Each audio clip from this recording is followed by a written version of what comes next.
আসসালামু আলাইকুম রাহমাতুল্লাহি ওয়া বারাকাতুহু। সুপ্রিয় সম্মানিত দর্শক শ্রোতা, আশা করি মহান রব্বুল আলামিনের দয়ায় আপনারা সকলেই ভালো আছেন।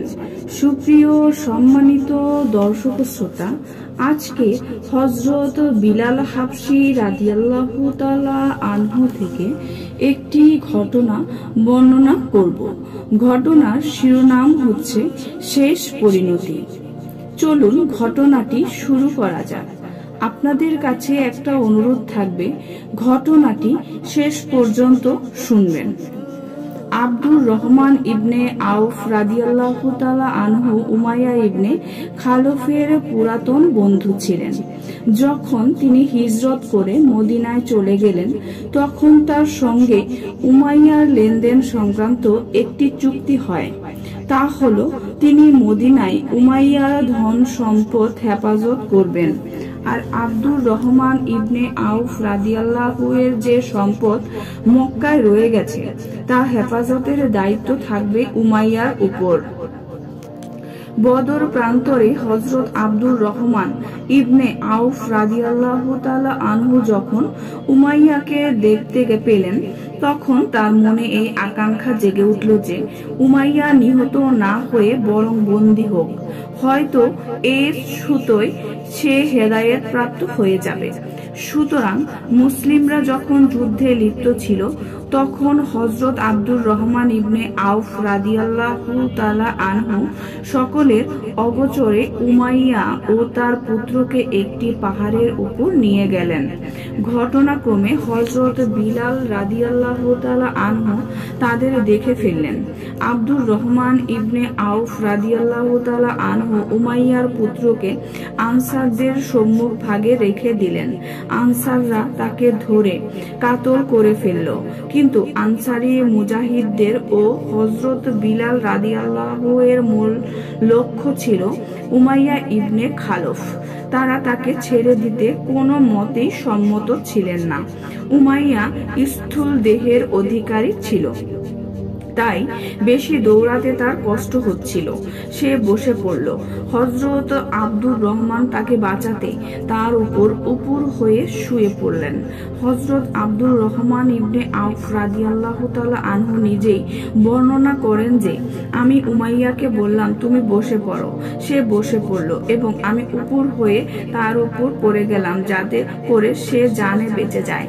কিন্তু আনসারীগণ ওই অবস্থায় তার পায়ের নিচে তলোয়ার দ্বারা আঘাত করে তাকে কতল করে ফেলে। তাকে বাঁচাতে গিয়ে হযরত আব্দুর রহমান ইবনে আউফ রাদিয়াল্লাহু তাআলা আনহু এর পায়ের একটি আঘাত লাগে, যার চিহ্ন বহুদিন পর্যন্ত বিদ্যমান ছিল। এই ঘটনা বর্ণনা করে হযরত আব্দুর রহমান ইবনে আউফ রাদিয়াল্লাহু বললেন, আল্লাহ পাক বিলাল রাদিয়াল্লাহু তাআলা আনহু এর উপর রহম করেন। আমার বর্মও গেল, আমার কয়েদিও গেল, কারণ উমাইয়াকে বাঁচানোর পূর্বে আব্দুর রহমান ইবনে আউফের হাতে কিছু বর্ম ছিল, যা কাফেরদের হাতে থেকে ছিনিয়ে নিয়েছিলেন। এগুলোকে জমিনের উপরে রেখে উমাইয়াকে বাঁচানোর চেষ্টা করছিলেন। অন্য এক বর্ণনায় আছে যে, বদর যুদ্ধের দিন উমাইয়া ইবনে খালফ তার ছেলে আলীর হাতে হাত রেখে দাঁড়িয়েছিল। হযরত আব্দুর রহমান ইবনে আউফ রাদিয়াল্লাহু তাআলা আনহুকে দেখে সে বলল, হে আব্দুর রহমান, আমাকে কতল করাটাই কি তোমার অধিক প্রয়োজন? আমি তোমার ওই বর্মগুলোর চেয়েও বেশি মূল্যবান। আজ এই ভয়ানক পরিস্থিতি তো আমি কখনো প্রত্যক্ষ করিনি। তোমাদের কি দুধের প্রয়োজন নেই? তার এ কথার উদ্দেশ্য ছিল যে, আমাকে বন্দী করবে, তাকে ফিদিয়া স্বরূপ অনেক দুধাল উটনি দেবে। এ কথা শুনে হযরত আব্দুর রহমান ইবনে আউফ রাদিয়াল্লাহু বর্মগুলো জমিনে নিক্ষেপ করলেন ও পিতা পুত্রকে গ্রেফতার করে সামনে অগ্রসর হলেন। উমাইয়া ইবনে খালফ আব্দুর রহমান ইবনে আউফকে জিজ্ঞেস করল, তোমাদের মাঝে এই লোকটি কে, যার বুক উট পাখির পালক দ্বারা সজ্জিত ছিল? আব্দুর রহমান ইবনে আউফ রাদিয়াল্লাহু বললেন, তিনি হলেন হামজা ইবনে আব্দুল মুতালিব। উমাইয়া বলল, সেই হলো ওই ব্যক্তি যে আমাদেরকে তছনছ করে ফেলেছে। আব্দুর রহমান ইবনে আউফ রাদিয়াল্লাহু বললেন, আমি উমাইয়া ও তার পুত্রকে ধরে নিয়ে যাচ্ছিলাম। হঠাৎ হযরত বিলাল রাদিয়াল্লাহু তাআলা আনহু উমাইয়াকে আমার সঙ্গে দেখে ফেললেন। হযরত বিলাল রাদিয়াল্লাহু এর উপর ওই অত্যাচার নিপীড়নের কথা স্মরণ হয়ে গেল, যা মক্কা থাকাকালীন উমাইয়া আর উপর করেছিল। তাই উমাইয়াকে দেখা মাত্রই তিনি বললেন, এ হলো কাফেরদের দলপতি, এখন হয়তো সে জীবিত থাকবে, নয়তো আমি বললাম, হে বিলাল, এই দুজন আমার বন্দী। কিন্তু হযরত বিলাল রাদিয়াল্লাহু আনসারদের উদ্দেশ্য করে আওয়াজ দিলেন। আনসাররা এসে আমাদের চারিদিক থেকে বেষ্টন করে নিল। আমি তাদের বাঁচানোর জন্য আপ্রাণ চেষ্টা করতে লাগলাম। এরই মধ্যে এক আনসারী উমাইয়ার পুত্রকে তলোয়ারের আঘাতে ধরাশায়ী করে দিল।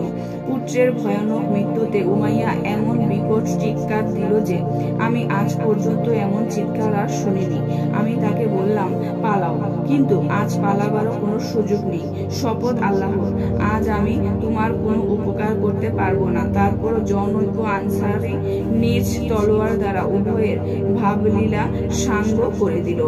সুপ্রিয় সম্মানিত দর্শক শ্রোতা, আশা করি ঘটনাটি ভালো লেগেছে। ঘটনাটি যদি ভালো লেগে থাকে অবশ্যই চ্যানেলটি সাবস্ক্রাইব করবেন, লাইক করবেন, কমেন্ট করবেন এবং বেশি বেশি শেয়ার করে দিবেন। সবাই ভালো থাকবেন। আল্লাহ হাফেজ।